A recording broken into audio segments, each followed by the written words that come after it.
How to remember everything you read. A science-backed approach. Every day, we consume an overwhelming amount of information, books, articles, research papers, and online content. But within 24 hours, the human brain can forget up to 70% of newly learned information. This isn't due to a lack of intelligence or effort.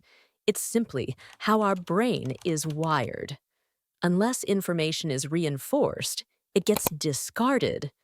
The key to retaining what you read isn't about consuming more, but about making what you consume unforgettable.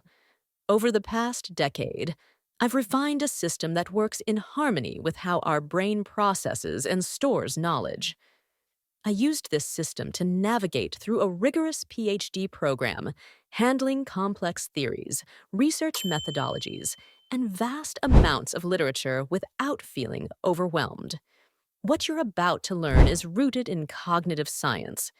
These methods are used by top students, medical professionals, and memory champions to retain vast amounts of knowledge with clarity and efficiency. You don't need to read longer, you need to read smarter. Let's start by understanding how memory works. Powers, forgetting is not a weakness, it's a function. In the late 1800s, psychologist Hermann Ebbinghaus mapped out the see-forgetting curve, which illustrates how quickly our brain loses new information unless it's reinforced. The research showed that within a day, nearly half of what we learn is forgotten. By the end of the week, nearly all of it vanishes unless actively retrieved. Most traditional study techniques, rereading, highlighting, or cramming, fail because they provide an illusion of learning. They don't require the brain to actively chew and retrieve information, which is the foundation of deep, long-term memory. To counteract this, we must shift from a passive review to deliberate encoding. Tuckers, the two phases of retention. To truly remember what you read, your study process must include 1. Accurate acquisition, ensuring that what enters your brain is clear and meaningful. 2. Durable retention, reinforcing the information so it sticks long-term. Without the second phase, even the most intense reading sessions result in knowledge slipping away. To bridge these phases, I use a framework called DEEP. D. Do it. Learn by doing. Our brain remembers what it experiences, not what it passively observes. If you're reading about coding, write actual code. If you're studying history, explain events out loud as if teaching someone. Engage actively. Speak, write, apply. The more senses involved, the deeper the memory. E. Establish connections. Use analogies and context. Our brain doesn't store information in isolation. It builds networks of associations.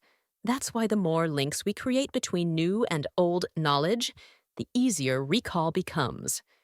Use analogies to make abstract concepts relatable. Think of mitochondria as tiny power plants inside cells, compared to voltage to water pressure in a hose. The more vivid the connection, the stronger the memory. E. Extract principles. Understand the why. Memorization alone is weak. Deep understanding sticks, instead of just remembering Newton's laws. Grasp why objects behave the way they do. Next time you stop suddenly in a car and feel your body lurch forward, your brain should immediately say, inertia.